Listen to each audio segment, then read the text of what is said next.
If it is like this, you can just put it like this and open the place where you put the cylinder. So there is a little latch, you will pull up, and so this butane you can buy from the market, it's a cheaper. You just have to pull up this, and then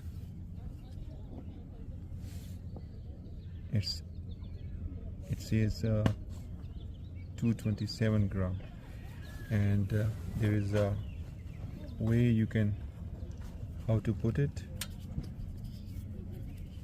and this normally comes like this, and you can push it like this, and